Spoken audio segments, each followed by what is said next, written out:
Help everyone explore new worlds and ideas. Support your PBS station. Steve Jobs was a genius of the modern age. He gave us tools to change our lives and the way we communicate. Here comes a device that comes with no manual, and everybody knows how to use it. Amazing. They weren't just hits in the sense they sold well, but they actually changed the whole nature of technology and caused everyone else to follow them.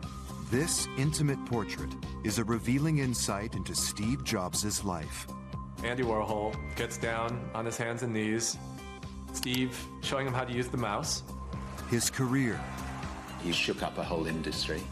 His character. Steve loved those creative ideas. His faults. Steve ultimately betrayed everyone. His artistry. Just the smooth lines of it. And his achievements. He's going to inspire a whole new generation. By the people who knew him best. I'd give a lot to have Steve's taste. If he needed you, he was your best friend, and he would seduce you. When I was having a hard time, would be on the phone, would drive up from Silicon Valley, take me out to dinner and hang out and take walks with me. And he turned on me, total street bully, in my face, scream. And I went crazy. I'd never been there. I don't ever want to be there again. How much fun we had in those days doing things together. But you lose it. You can't ever go back. And just have those conversations that make us both smile. Through their eyes, we reveal what made him the man who always gave us. Now there's one more thing.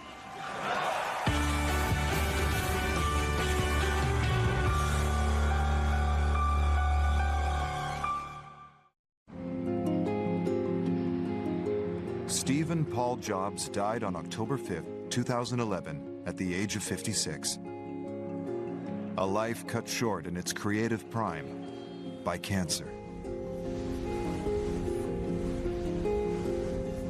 His death was not a surprise, and yet its impact reverberated around the world.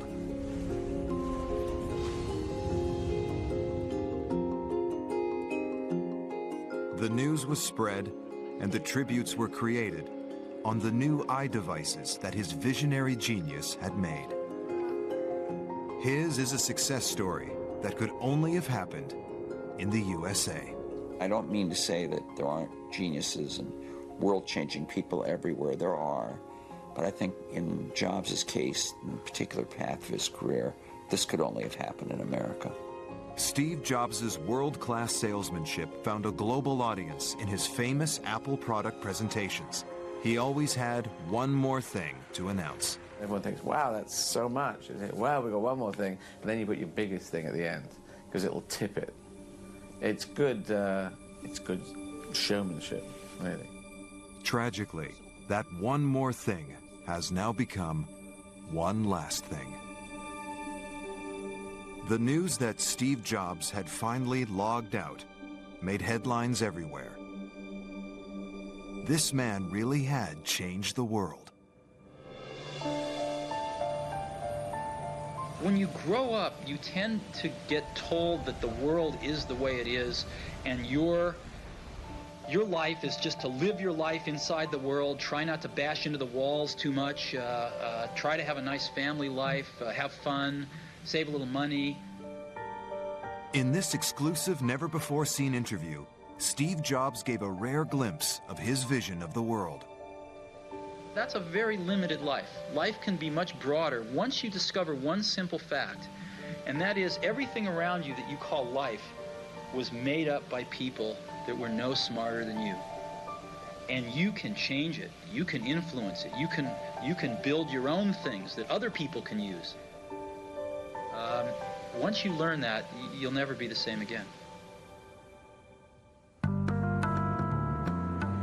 In the Los Altos suburb of San Francisco, California, just about everybody was an engineer or worked in electronics.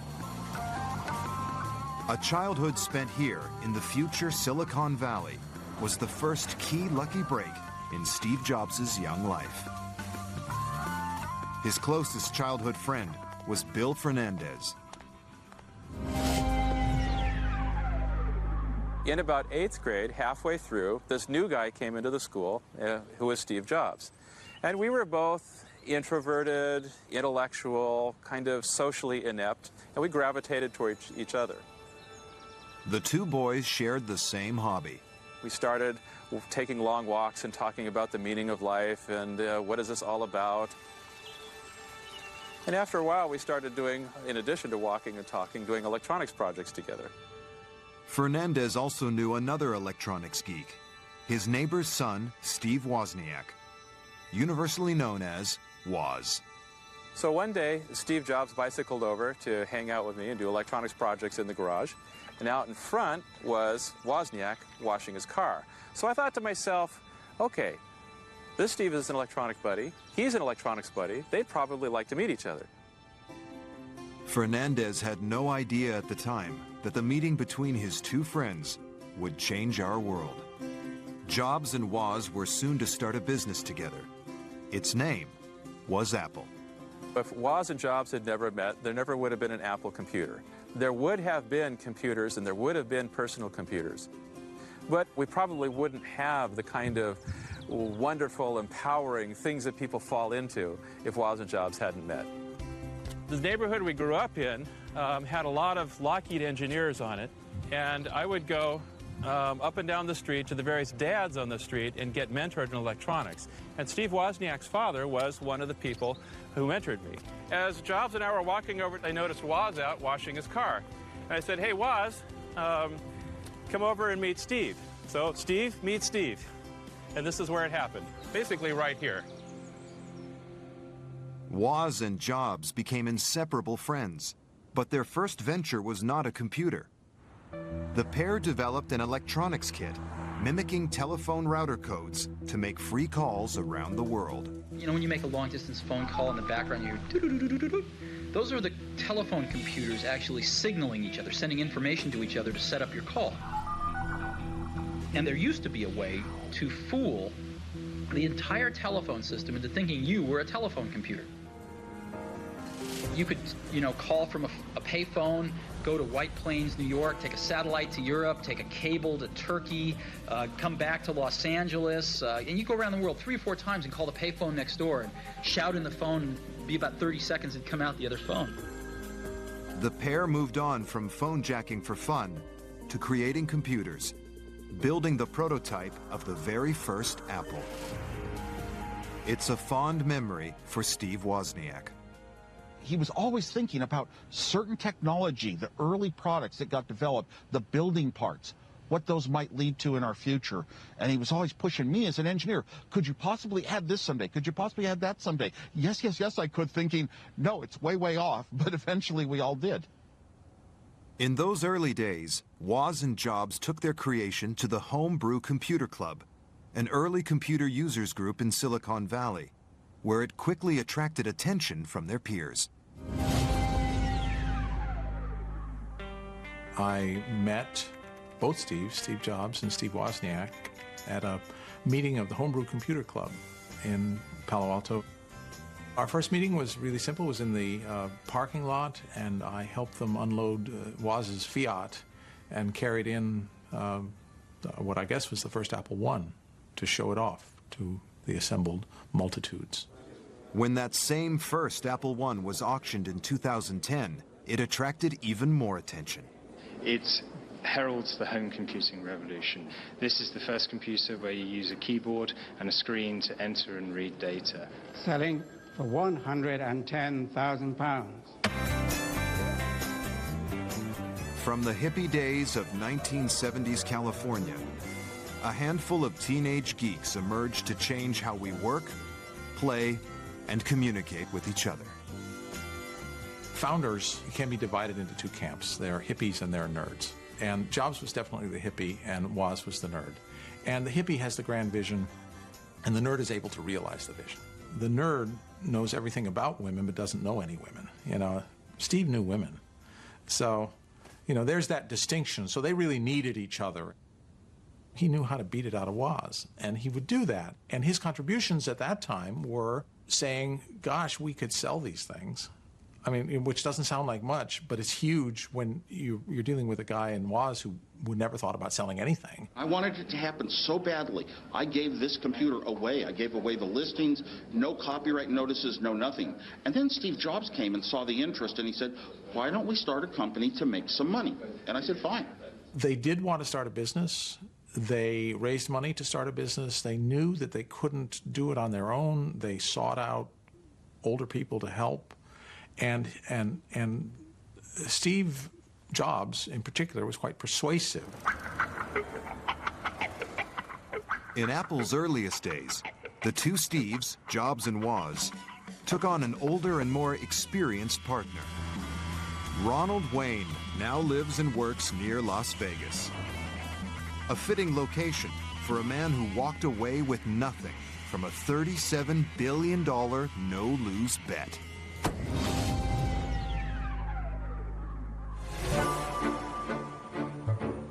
Wayne was invited to discuss a business proposal with Jobs and Woz. That was the first time I met Steve Wozniak. He was a fascinating guy, fun guy to be with.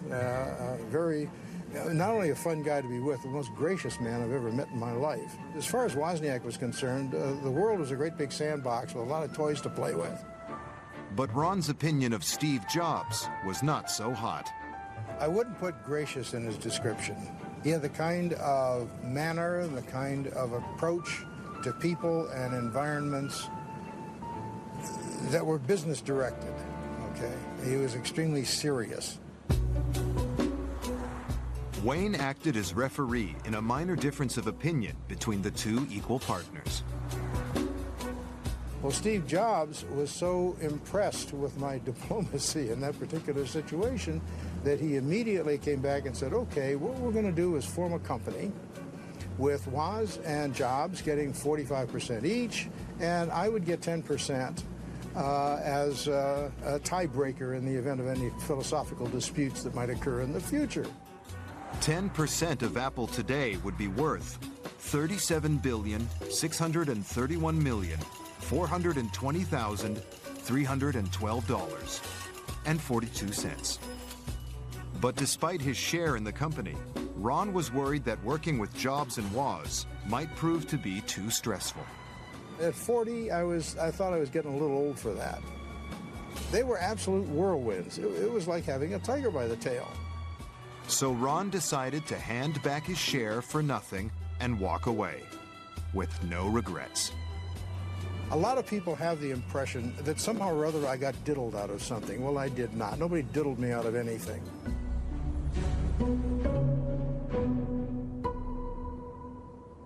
Wayne may not be bitter, but he wasn't the only early Apple employee who made a life decision most of us would regret. The funny thing is that Steve Jobs hired me, and he said he had hair just down to his waist at the time, and he as I recall, he only ate fruit, and he said we don't have very much loot, so we'd like to pay you in stock.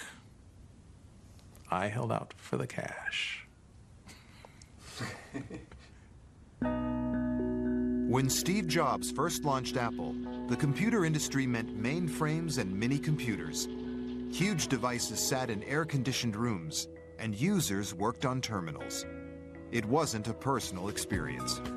The Apple II was the first computer that looked like a consumer electronic device. It was actually designed, and they thought about the user experience, and that it was intended really to be used by a single person in some interactive way that was enjoyable to the user. Different. Steve always thought much more broadly than just technology. He was certainly a techno-visionary, but the key to his greatness is to see how broad he thought. He was obsessed with design, with elegant design, and he was obsessed with the overall experience of technology and the idea of creativity generally. So somehow he was able to bring these things together and create technology that made people's eyes light up. I wait 8 hours in a line, and I'm hungry, and everything you imagine, but I'm happy. I'm with my iPad and really, really, really happy now. Jobs drew on a diverse range of influences to feed his creativity, including a class he dropped into at college in Portland, Oregon in the early 70s. Reed College has one of the best calligraphy courses in the U.S. His teacher had a major impact on his aesthetic and the clean lines of his products.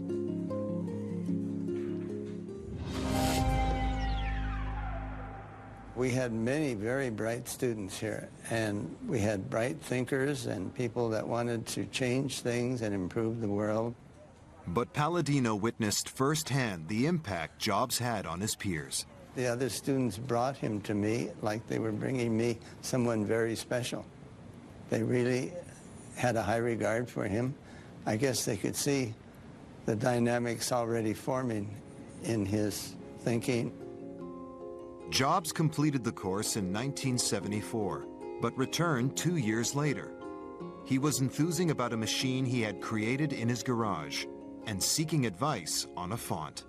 He was interested in telling me what he was doing and how he was using what he had learned in class, but he wanted some help with Greek letters because he wanted a Greek font and he couldn't find satisfactory models to go from. Before Steve started working on computer typefaces, they were in very bad condition, and any improvement would be a step forward. The resulting fonts appeared not just on Macs, but ultimately PCs too, dramatically improving the user experience. But not for Robert. I never touch computers. I write everything by hand. Getting letters in the mail is getting to be very rare.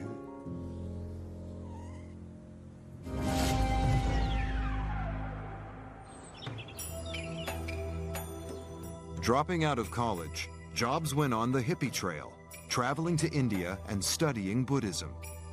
This also had an impact on his work at Apple. I first met Steve in 1975. He had recently returned from India. He's way ahead of his time. He wasn't the typical teenager. He asked questions that were a lot more serious than the normal 20-year-old. He was looking to understand the true nature of things, and I think he came to the Zen Center to continue his search. Steve was very much taken with Zen Buddhism. Zen represents the relationship between things of the world. In Zen, it's expressed in art. You see it in flower arranging, ikebana, you see it in calligraphy, you see it in artworks. Steve was very much taken with that, especially calligraphy. He noticed the way the lines and the spaces had a relationship. I think his genius was being able to take the principles of Zen and incorporate it into the products that came out of Apple. Jobs freely acknowledged how these outside influences had affected him. He was always trying to look for external references and external influences. And he'd talk about, his Mercedes was beautifully designed because those German guys were thinking beautiful thoughts, I guess. He loved aphorisms. Picasso said, good artists copy, great artists steal. And he loved to say that, and he's the guy who came up with something would be insanely great. What does that mean? Much of what Apple did was built on the efforts of others. A 1979 deal gave him access to Xerox technology. One thing blew him away, a prototype mouse. He gave his own team orders to make one, only better.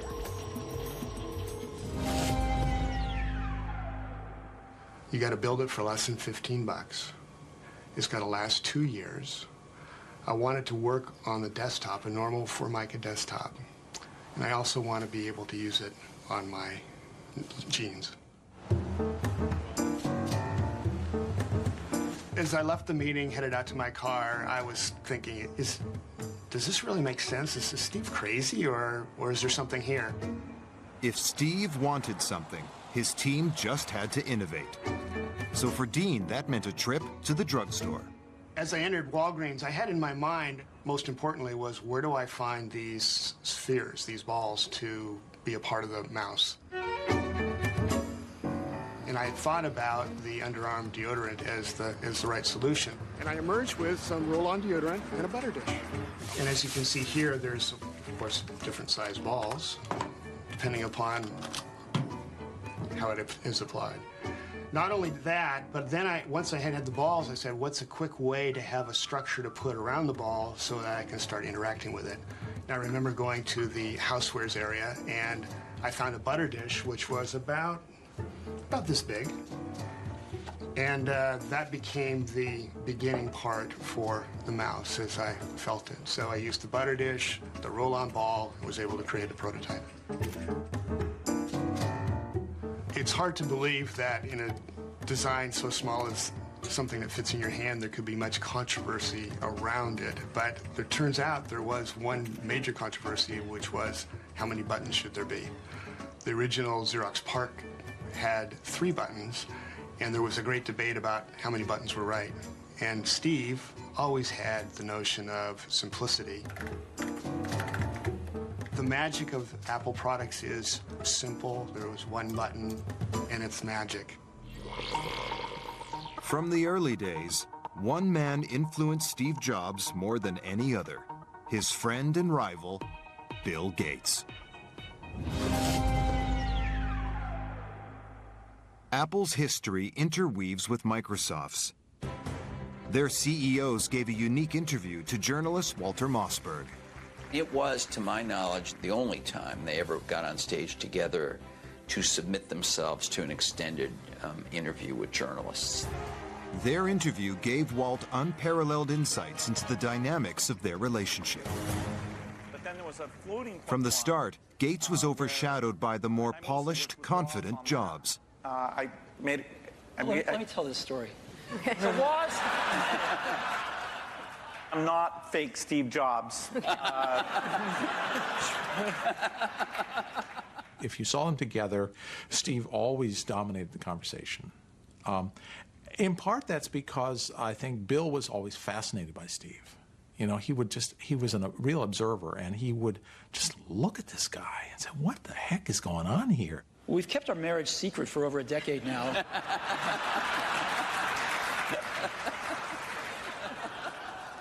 He admired Steve for his ability to interface with people, connect with them, affect them. They were partners, for a long time. The very first Apple II computers had Microsoft software in them.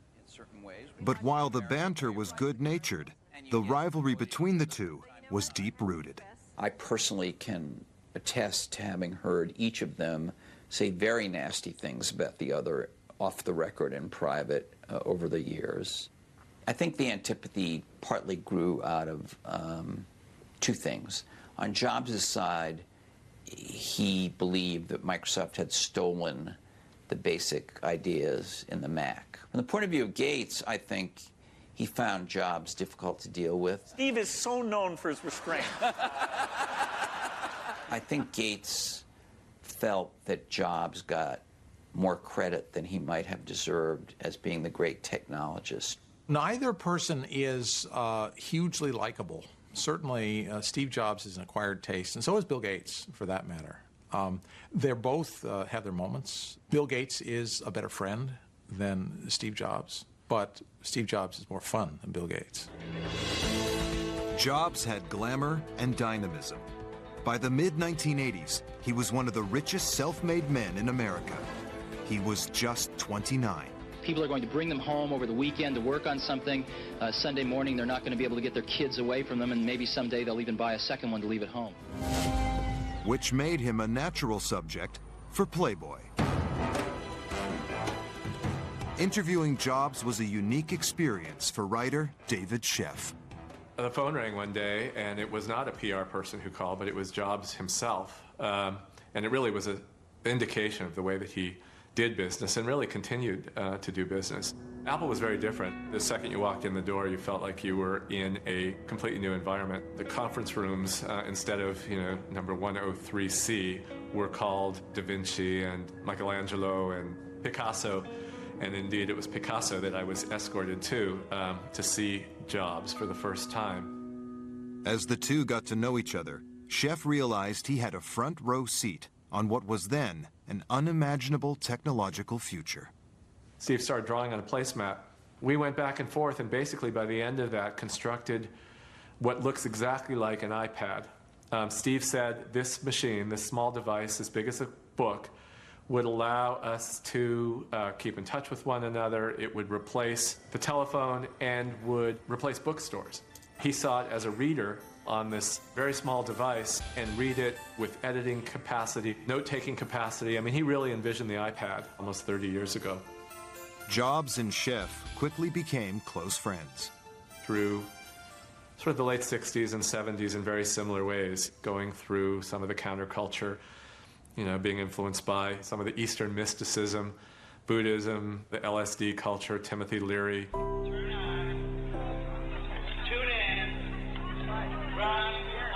He was always so excited about everything, and we went to movies together, and we went to the opera together, and he could talk about everything, and he was this incredibly giving, loyal friend. When I was having a hard time, would be on the phone, would drive up from, you know, Silicon Valley, take me out to dinner and hang out and take walks with me, and you know, that's pretty rare. In 1984, they visited the home of Yoko Ono for the 9th birthday party of Sean, her son with John Lennon. Jobs took along a birthday gift that fascinated not only Sean, but the whole star-studded guest list. Steve opened it up, pulled out, you know, what was one of those first Macintoshes off the assembly line, set it up on the floor. Sean was down on the floor with him. Steve turned it on, put Mac Paint in there. It took him about 2 seconds to show Sean how to deal with it, and Sean pretty soon was drawing pictures. Later, Steve told me it was one of the first times he'd watched a child with a Mac. Eventually, I sort of became aware that there were some people, you know, who'd come into the room, and I looked over my shoulder, and there was Andy Warhol. So there was this great moment that I'll never forget. You know, Andy Warhol gets down on his hands and knees with Sean on one side and Steve on the other side. I remember that Warhol would pick up the mouse and, you know, instead of gliding it along the floor, you know, the tiled floor in Sean's bedroom, he would sort of pick it up and was trying to figure out how to make it work. And Steve very patiently would sort of lower his hand down and say, no, you kind of push it along. So Andy sort of fooled around with it, and he was completely mesmerized. I mean, when he zoned in on something, the rest of the world disappeared, and that was what it was like watching Warhol in front of a Macintosh for the first time. And then, you know, he got this big smile on his face, and he looked up, he said, I drew a circle. And it was great. Life had been good for Steve Jobs. He was worth $1 million when he was 21. He was worth $10 million when he was 22. He was worth $100 million when he was 23 years old. So he knew nothing but success. And when you're 23 years old, you're worth $100 million, you are pretty damn full of yourself. And that's what Steve became. And so he had a huge ambition. But in 1985, at the age of 30, his charmed run of luck was about to come to an abrupt halt. Seeking someone to help run his rapidly expanding business, he hired in Pepsi executive John Sculley. President John Sculley admits Apple will be just another personal computer company unless Macintosh becomes an industry milestone in the next 100 days. There was kind of a love affair at the beginning. I mean, Steve really trusted him and really saw a kindred spirit, you know, someone who would help him build Apple. His love was Apple. He envisioned being with Apple for his life. He said, but that doesn't mean there won't be periods when I will leave and I will do other things, and I will, you know, my life will weave in and out of Apple. Once again, Jobs' foresight was spot on. 2 years after Sculley arrived at Apple, the love affair turned sour as company profits faltered. Steve was never fired from Apple, but he was ostracized and demoted and put in an office in an empty building. And after that, he resigned in 1985 and then immediately sold his more than 6 million shares. He was the largest single shareholder of Apple at the time, and sold his stock at a bad price, and didn't get as much money as he should have or could have had he done it smartly, but he was angry. He felt so betrayed, so angry, so disillusioned, that, you know, Sculley was, in his mind, at least part of, if not the ringleader in what he viewed as a coup, to remove him. And Steve was pissed off. And he really was pissed off about Scully because he brought Scully in and trusted him and then felt betrayed by him. So he sold his stock and went off, took his tens of millions of dollars, but not hundreds of millions of dollars, and started a new life. But there were still people willing to back him with hard cash. One of them was self-made Texas billionaire and former presidential candidate Ross Perot. He saw how wounded Jobs had been by Apple. I think it was, first, a tremendous disappointment, which I can certainly understand. Secondly, he picked himself up, dusted himself off, and started all over again with very little hesitation. And I really admired that. You know, otherwise you could just sit around in a dark room and sulk about it, but that's not Steve. Steve started a company called Next to do a computer that was going to be what he thought Apple should have been, to aim it at the education market because Apple had had conspicuous success in education. There were some people he could steal from Apple to market to that segment, and he thought starting small made sense. But even starting small needs big money. I invested $20 million in Next. He contacted me, asked me to be a principal investor and to serve on the board with him, and I agreed to do it just because of my support for him. And there's no question in my mind that if he wanted to do it, it would get done. He's great with attracting and motivating the best of the best people. He's great at encouraging them to be creative and come up with new ideas and not just be little robots, which many big companies just want you to be a little robot and do what you're told to do, and the last thing they want to hear from you is a creative idea. Steve loved those creative ideas, and that was a magic part of the success of Next. A new Steve Jobs was rising out of the ashes of the boardroom battle at Apple. And this time, he was ruthless. He invested $5 million capital in a corporation called Pixar. And he took 70% of the company, and the employees took 30%. Steve kept investing because we would run out of money, and he did not want to be embarrassed by a failure after having been booted out of Apple, so he would put more money in and take more equity away from the employees. So over the course of about 4 or 5 years, he owned it all. Alvey quickly felt he was losing control to the new master. I would look at my employees, looking at Steve, and I realized they're in love. You know, they're just looking up at him with big doe eyes, just soaking in everything he's saying as if it's truth. And it wasn't. So you can see he was very disruptive. Our management style was to be 2 hours away from him, try not to have him come into the building. Standing up to Jobs could be a painful experience, as Alvey found out in one memorable boardroom meeting. He turned on me, total street bully, in my face, screamed. And I went crazy. I'd never been there. I don't ever want to be there again. That's kind of that's the reason I got away from him. We were screaming at each other in full bull rage, with our faces about that far apart. And during that, so he was insulting my Southwestern accent. It was just street bully stuff. I still don't know what happened. Something broke. And during this face-off, literally a face-off, I marched past him and wrote on the whiteboard. Now, it was an unspoken rule, which I hate, unspoken rules, that only he could sit in front of the whiteboard and only he could use it. Nobody had ever tested it, but at this point, I tested it. I marched past him and wrote on the whiteboard. He said, you can't do that. I said, what, write on a whiteboard? And he stormed out of the room. So that was and then I was in shock for the next week or months or so. I just didn't know what had happened, you know. Everyone in Steve Jobs' life went through 3 phases. They were either being seduced, ignored, or scourged. And it all depended upon whether he needed you or not. If he needed you, he was your best friend, and he would seduce you. And then you would work like a dog, and if you weren't working hard enough, he would scourge you, and ultimately he would throw you away. On the personal level, it was not fun. It was not the way I want to be treated by another human being. Steve ultimately betrayed everyone. And some said the new Steve Jobs wasn't afraid of claiming all the credit, too. Disney took Toy Story and another one of their movies to New York for the critics to see.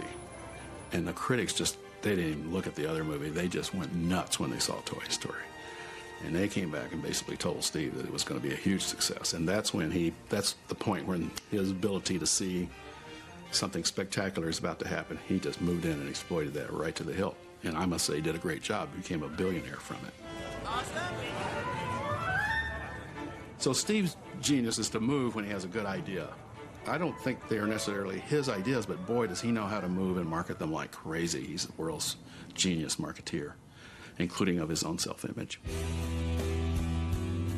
But the best was yet to come for Jobs. Apple was in trouble. They wanted him back.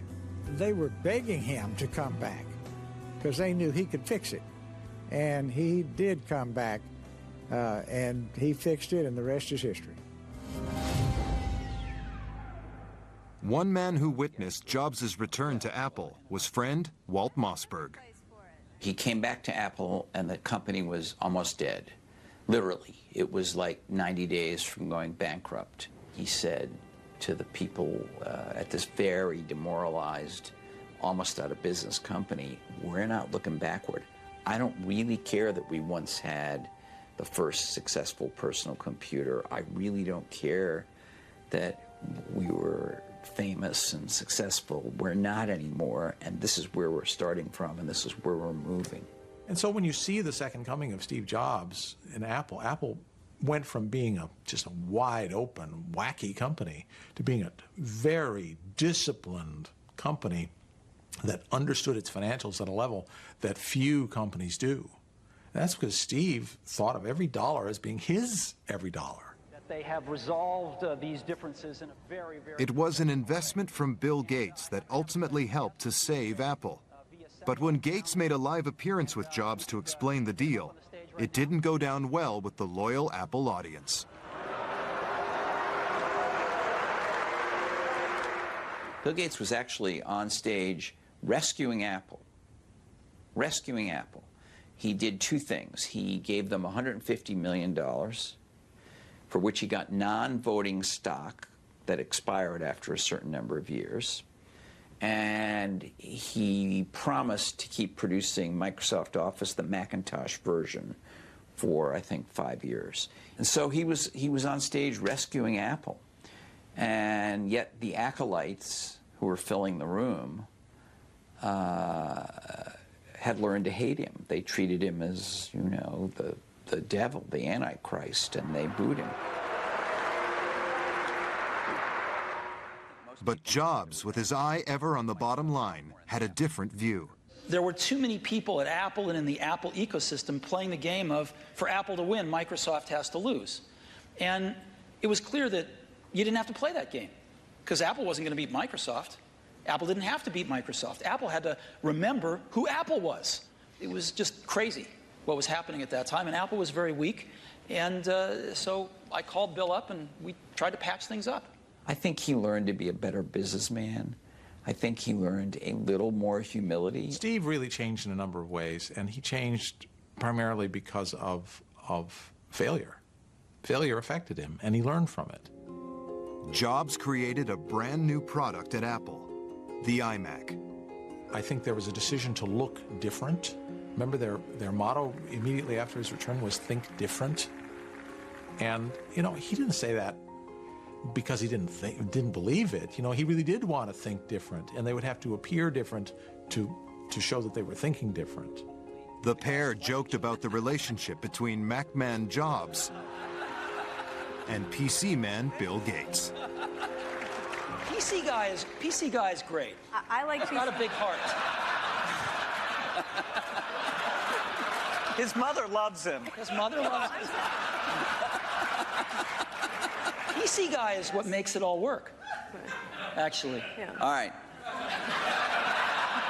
It's worth thinking about. The truth about Bill Gates is a brilliant man who you could, and I did, have talked to for long periods about the future. He could think quite intelligently about the future, but the way Microsoft worked as a business was far more incremental than Apple. All the while they were working on some big leap, and Microsoft tended to do the incremental stuff almost all the time.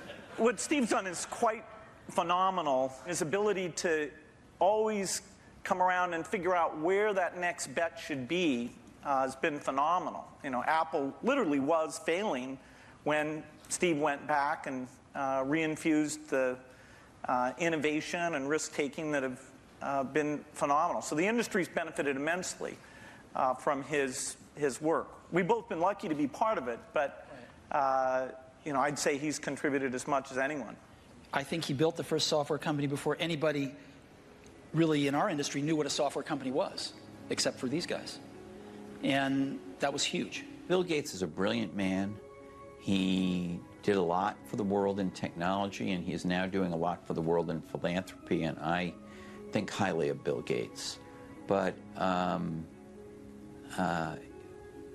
the two of them, the one that took the bigger risks and changed the game more often, it was Steve. It was Steve Jobs. Well, I'd give a lot to have Steve's taste.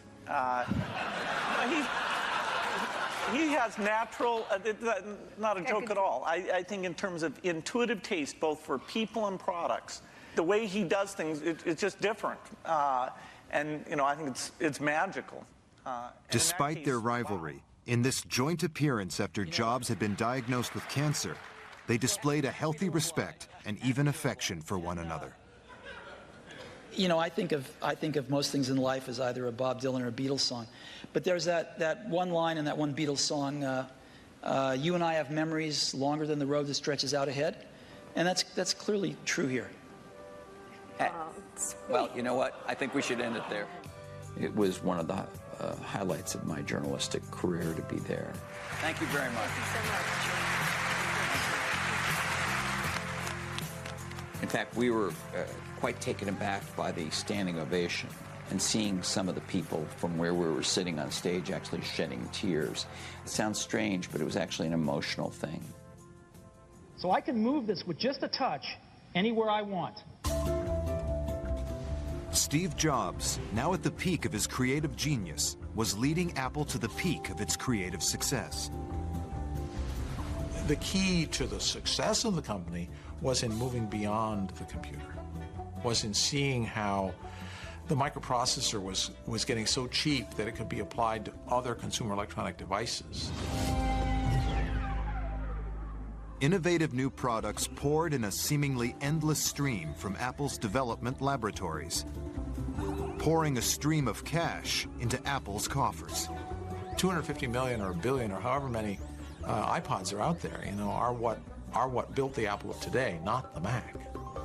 Approaching the age of 50, barely a quarter of a century after making his first million greenbacks, Jobs was worth $2.3 billion.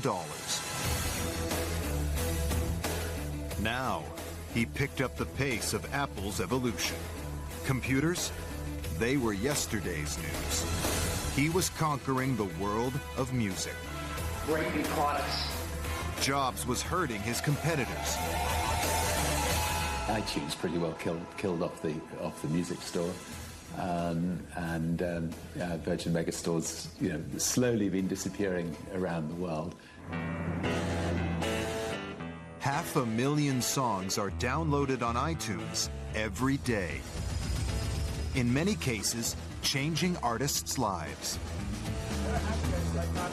Hip-hop group The Black Eyed Peas were asked to star in an iTunes commercial. They later became the most downloaded band on iTunes. But at the time, they didn't understand this new cultural phenomenon. They said, hey, they want to use a Black Eyed Peas song for an iTunes commercial. And I said, well, what's iTunes? And they said, they're not paying much, but they're going to give you guys iPods. What's an iPod? This is the new iPod Nano. But Jobs' influence on the music industry went far beyond simple star making. Way before iTunes, Steve Jobs has been a part of music because every major studio has a Mac computer in it. I mean, the Mac computer is an artist computer. Musicians are still important, but people like Steve Jobs are uber important. They bought CDs, and they want to buy downloads. People don't want to rent their music. Life in Apple's orchard had never been more fruitful. Then, Steve Jobs learned he had cancer.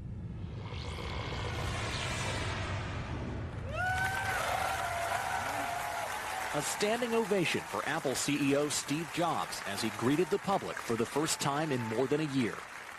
He carried on working, but the years that followed were a roller coaster of hope and despair.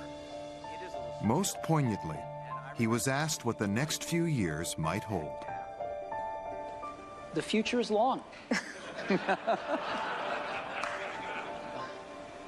The last few years have reminded me that life is fragile.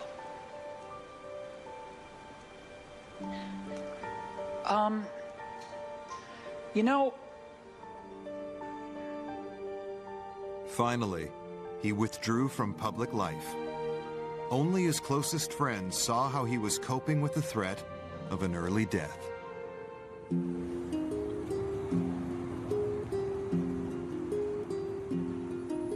Steve Jobs loved to take walks. He did a lot of his thinking and his talking with his close friends, like Larry Ellison and a number of other people that he was friendly with in Silicon Valley. And he would go on these long walks, sometimes around Palo Alto, where he lived, and sometimes in other places. It just was his preferred method of thinking and daydreaming ideas with people. One day, I was out in Silicon Valley. He found out about it, and he conveyed to me that he would like me to come over to his house. And this was just after his liver transplant, which, as we all know, is a very serious kind of thing that takes a lot of recovery. And he wanted me to come over and just talk about industry gossip in a way, or events that had gone on since he'd been kind of out of action. He was very frail. We talked about his health, and he talked about how he felt he was recovering. And in the middle of this, he said, let's go for a walk. And I said, really? Really? You're sure you want to go for a walk? We're about halfway to the neighborhood park, and he stops. You know, he wasn't like gasping for air or anything, but he was not a well-looking man. And I said, Steve, why don't we go back to the house? And he smiled or chuckled, and he said, no, we're not going back to the house. I just need a minute, and then we're going to go on to the park, because that's my goal. I set a goal every day, and my goal now is to get to this park. I said, you're sure? And he said, yeah. So we walked to the park, and, you know, he was fine. We talked, by the way, the whole way. We were doing what he does on walks, which is we were talking about different things. And we got to the park, and we sat on a bench, and we talked about, in the park, if I remember correctly, we actually talked more about life and health. And, you know, I had had a heart attack some years before, and he was lecturing me about that. And I was sort of lecturing him as well about work-life balance and all these things. And then we got up and walked back and talked some more. And the last thing he said to me was, you know, Walt, you and I have been through lots of adventures over the last 15 years, and we're going to have some more adventures to come. We never did.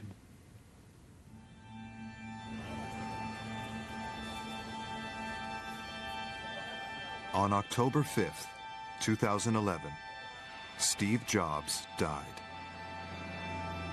The next day, his closest friend and colleague, Steve Wozniak, paid his own tribute.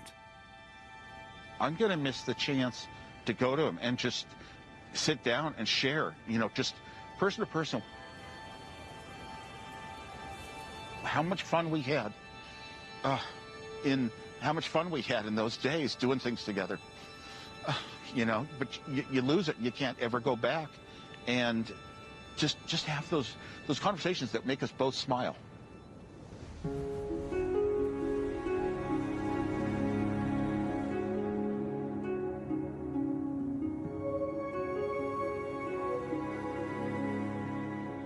As the world mourned, the most fitting tribute came from one of Steve Jobs' young fans.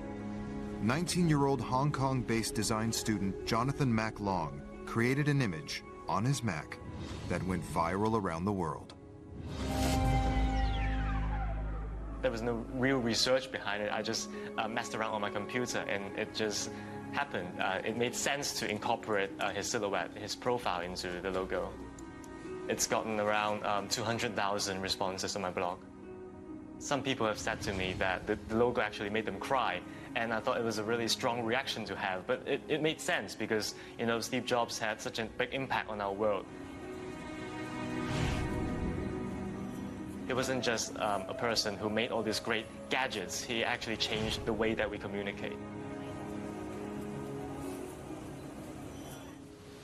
When you grow up, you tend to get told that the world is the way it is, and your life is just to live your life inside the world, try not to bash into the walls too much, try to have a nice family life, have fun, save a little money.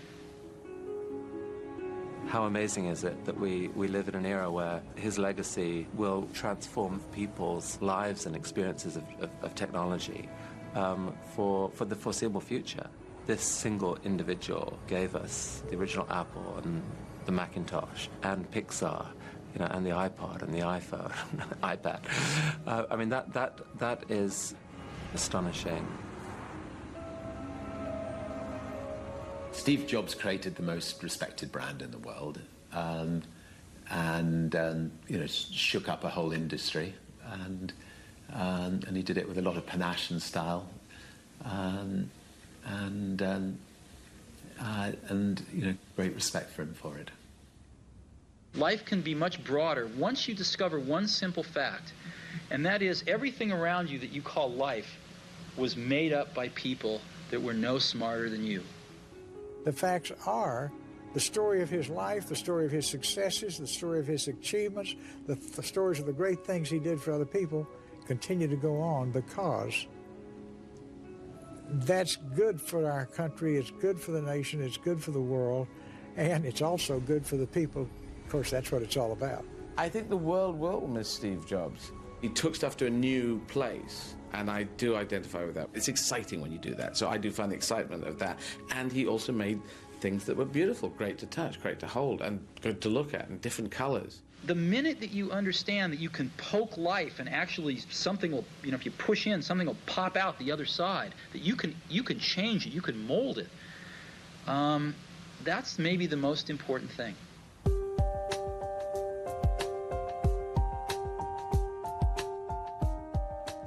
There's one thing on which everyone agrees. Steve Jobs left a legacy that has changed the world. He had the ability to think out new ways of doing things, not just ways to improve what we have, do a better version of something, but do it in a totally different way that the world would swing towards.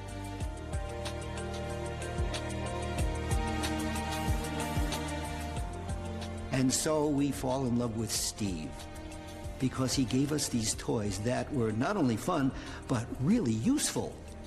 Wow.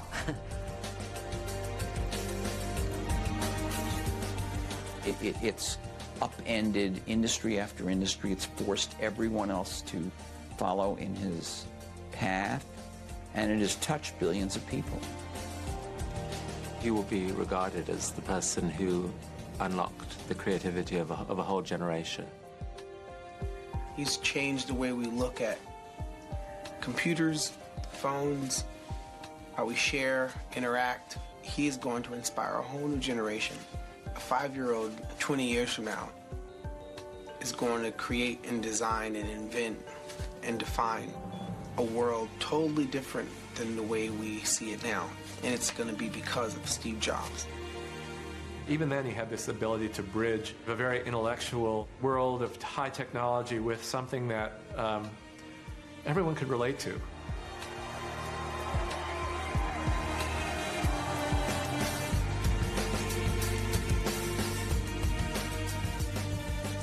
Here's a guy who revolutionized the computer industry, the music industry, the motion picture industry, the telephone industry. There's 4.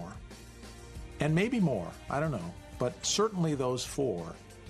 And if you compare them with Edison, well, there was the electric power industry, the motion picture industry, and the music industry. Edison had only 3. That's impact.